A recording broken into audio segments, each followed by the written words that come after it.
Okey, yang seterusnya adalah ukuran kewangan, iaitu money measurement. Okey, so dalam konteks sekarang, alat ukuran paling tepat dalam menentukan nilai harga tak ada yang lain kot, wang lah. Okey, so Ibn Rushd mengatakan telah nyata dalam syarak keadilan muamalat ialah mendapatkan persamaan sebanyak mungkin. Dan jika sukar, dinar dan dirham lah dapat menilai harga sesuatu barang. Okay. So dalam Islam, tujuan ukuran adalah untuk kiraan nilai yang adil, supaya nilai harta tersebut digambarkan dengan benar. Fuqaha menggunakan ukuran emas dan perak untuk menilai wang kertas dan menjaga perubahan kuasa beli dalam masa tertentu untuk mengelakkan penindasan. Okey, contohnya bayar zakat. Okey, kalau ikut zakat, contohnya kita ambil padi lah. Okey, so zakat padi, kalau ikut zakat padi kena bayar dengan beras.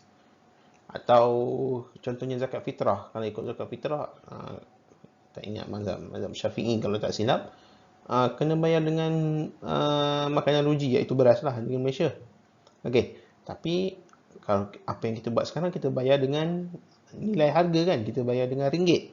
Okey, so sebabnya susah lah kalau kita nak bayar dengan beras, berapa banyak beras yang kita nak angkut dan lepas tu nak distribute pula kepada orang susah.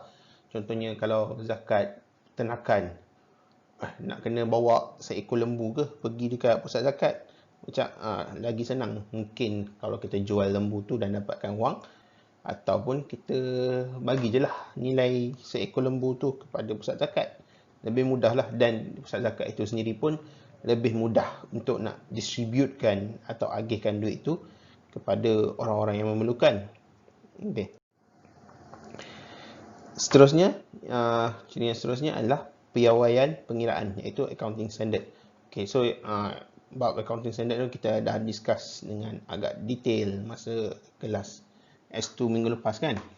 Okay, so Islam mengamalkan sistem piawaian pengiraan, iaitu standard lah, untuk selaraskan dan mudahkan proses perakaunan. Okay, so ada pengiraan tahun, iaitu haul, seperti mengikut tahun hijrah. Okay, so pengiraan tahun atau haul ini pun satu konsep yang menarik juga. Okay, sebab apa?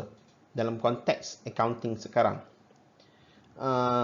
setahun dikira sebagai 365 atau 366 hari, iaitu mengikut kalender Masihi.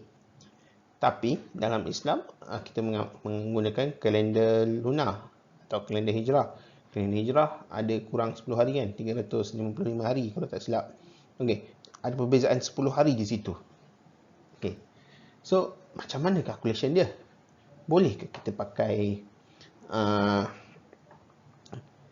adilkah untuk kita pakai, untuk kita kirakan zakat itu berdasarkan contohnya 2.5% untuk setahun mengikut kalender Masihi, sedangkan kita kena pakai kalender hijrah?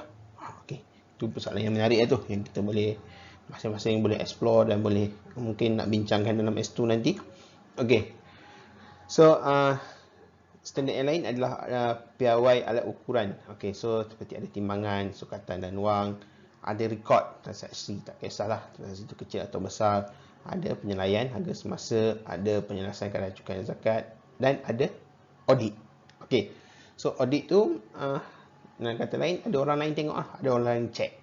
Orang lain tu kalau boleh orang yang tidak berkepentingan dalam kontrak atau tak berkepentingan dengan transaksi yang direkodkan, supaya dia boleh independen.